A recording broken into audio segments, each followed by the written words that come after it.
Sejam bem-vindos ao nosso canaril Porta da Lua. Deixe o seu like, ative o sininho, faça a sua inscrição para receber notificações toda vez que um trabalho novo for disponibilizado. E não deixe de fazer o seu comentário, que é mais importante para nós, é ter o feedback, ter o seu comentário, porque o comentário enriquece o nosso trabalho. E aí, já pensou em parar?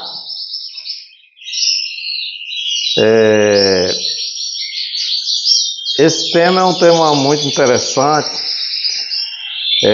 uma vez que nós, criadores, enfrentamos muitas dificuldades e temos enfrentado muitas dificuldades, não é? Seja no campo do custo de criação, né? O preço da ração sobe a cada dia. As rações que tem Cantaxantina estão na altura. Quem cria pássaros com fator sabe do que nós estamos falando. Mas a mistura de semente de qualidade também tem subido muito. Não é fácil, e você não vai comprar qualquer mistura de semente para dar às suas aves, não é? E quando a gente busca uma mistura de semente livre de poeira, livre de contaminantes, ela sai por um preço às vezes até maior do que uma ração, do que uma farinhada, por exemplo, enriquecida com pigmento. Então o custo tem sido um dos fatores que desestimulam a prática da criação de aves, e no nosso caso dos canários, né? Além disso, as doenças sazonais que aparecem e a tal da gripe aviária, que tem sido assim tem assustado criadores e desestimulado aqueles criadores que preparam suas aves para levar para os concursos, né, para levar para as mostras, para levar para os torneios, e que são impedidos de fazer isso porque de repente baixa-se uma portaria e proíbe-se, né? Tem essa questão. Nós tivemos aí alguns anos sem campeonato brasileiro, o que é realmente o que traz um desestímulo muito grande à criação das aves, né? Então é claro que tudo isso desestimula, tudo isso faz com que criadores de muito tempo não se sintam muito estimulados a investirem em seus plantéis e em continuarem criando. Nós ouvimos recentemente uma matéria abordando esse mesmo tema, esse mesmo assunto, esse mesmo problema, feita pelo amigo Carlos Alexandre, do Canaril Qualitar, né? E na ocasião ele colocava num trabalho muito bem feito. Vocês podem buscar, porque é muito interessante a maneira como ele aborda a questão, que muitos têm deixado, né? Muitos criadores têm deixado de criar por todas essas dificuldades, né? A queda também no preço das aves, ele coloca também essa questão. A queda no preço das aves, as aves têm um valor muito baixo na hora de se fazer a revenda, de se revender aquilo que não, de se vender, na verdade, aquilo que não vai ser utilizado no melhoramento genético do plantel, ou que não vai ser conservado para se levar para os torneios, para os concursos. Então baixou muito o preço das aves, e tudo isso ele coloca, né? E aí ele deixa no ar essa questão: vai parar, né? Você vai parar? É uma pergunta que ele também faz no trabalho dele. Eu até respondi, eu digo, parar nunca. Parar nunca, porque quem tem alpiste no sangue não para. Não para. Você pode deixar de fazer vídeo, você pode deixar de ter um espaço de criação grande, mas pelo menos uma gaiolinha você continua, pelo menos um casal ou dois casais, você continua a criar, porque não dá para deixar de criar. É até compreensível que aquelas pessoas que veem na criação dos canários uma maneira de um comércio, né? Porque tem gente que praticamente vive da criação de aves.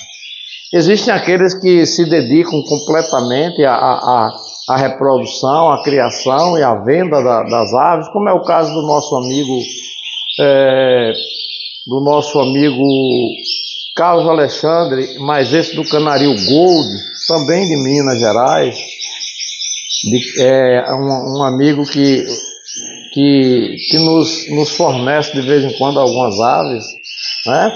Ele trabalha quase que exclusivamente nesse ramo. Ele cria, ele cuida e ele vende a sua produção, né?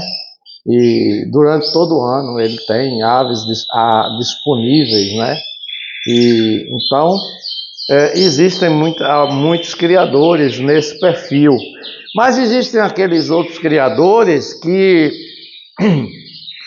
apesar de não viverem da venda dos canários, mas que criam bastante, porque criam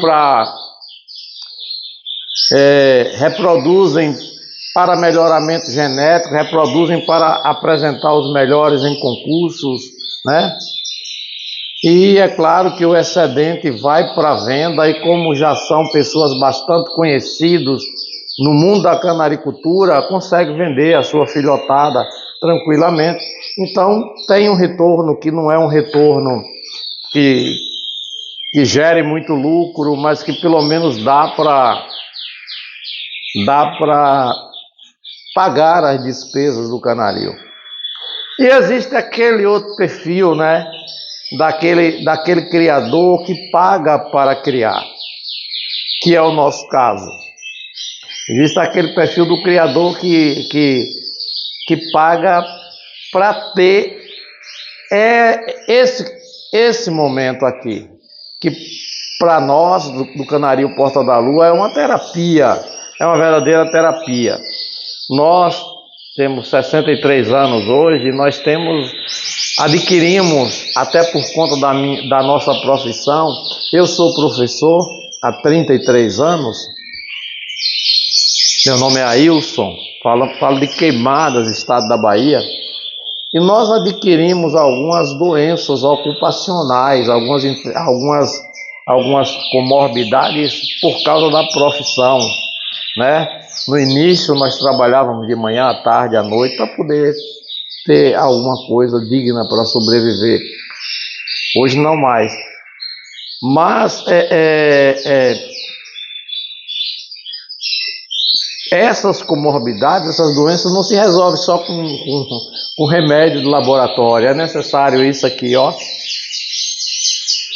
Olha, isso aqui nos acalma, isso aqui nos traz paz. Quando a gente está ansioso, quando a gente está um tanto depressivo, a gente vem para aqui e consegue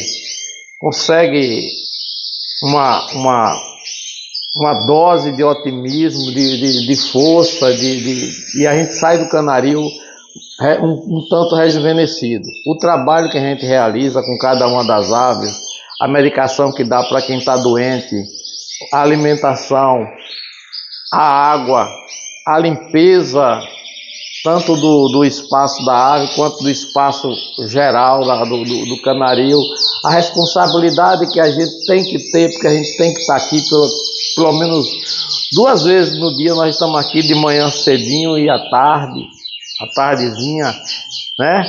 E pagamos, na verdade, vivemos numa região onde as pessoas não valorizam a criação do canário belga. Não é que a região só pelo fato da região ser pobre. A região é muito pobre, Queimadas fica numa região muito pobre da Bahia. Mas tem gente que compra um trinca-ferro por R$ 500, por 600, R$ 700, por R$ 1.000. Compra-se um papacapim, compra-se o Estevão, que vocês chamam de trinca-ferro, compra-se também um coleirinha.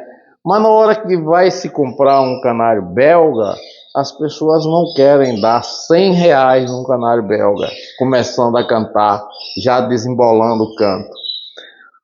Porque não existe uma tradição na criação de canários do reino, né? Como o povo chama belga, por isso que a gente coloca belga, que a maioria das pessoas, dos leigos, chamam canário belga, né?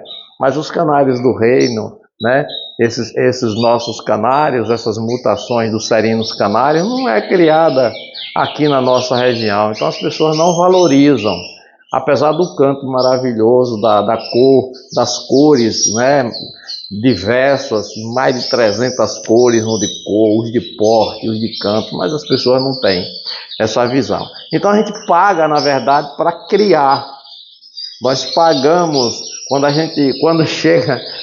Eu nem coloco mais, tá? Porque durante 2 ou 3 anos eu colocava no papel para ver quanto tinha gasto durante o ano, né? Você vende um ou outro filhote, às vezes você doa e às vezes você mantém.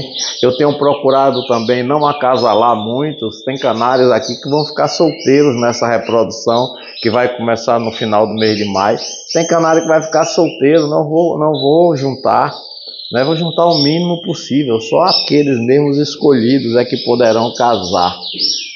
Não vai ter muito casamento aqui. Por quê? Porque se tiver muitos filhotes, eu vou ter dificuldade em alimentar todos eles, em cuidar de todos eles. Então, na verdade, a gente paga. Existe esse terceiro criador no qual nós nos enquadramos, é aquele criador que paga para criar. Esse é o que não deixa de criar. E é por isso que a canaricultura nunca vai morrer. E é por isso que a criação de aves nunca vai se acabar. Porque é paixão, é alpiste na veia, não tem como parar. Só se não houver jeito mesmo, se a gente não tiver jeito de sair pegando nas paredes para vir para o canarinho. Aí a gente para, mas enquanto puder, enquanto tiver um sopro de vitalidade, aqui estarei. Mesmo que seja com uma gaiola. Quando eu não puder criar, aqui nós temos 2 baterias, uma do lado, outra do outro. A do lado de cá vocês não conseguem visualizar, porque a câmera ela está mais jogada para esse lado, né? Tem mais aquelas 4 criadeiras ali que estão com raça espanhola, né? Mas são 16 de um lado, 16 não, são 20 de um lado, 20 do outro. Só que nós não ocupamos todas. A parte de baixo, a última de baixo, nós geralmente deixamos sem ninguém, para não ficar perto de poeira, não ficar... Nós não gostamos de criar na última parte da estante, né? Então fica livre. Só em casos excepcionais nós utilizamos. Podemos chegar um dia a ficar com a gaiola só, porque já tivemos, quando criança, uma gaiolinha apenas. Talvez chegue o momento de ficar apenas com a gaiolinha, né?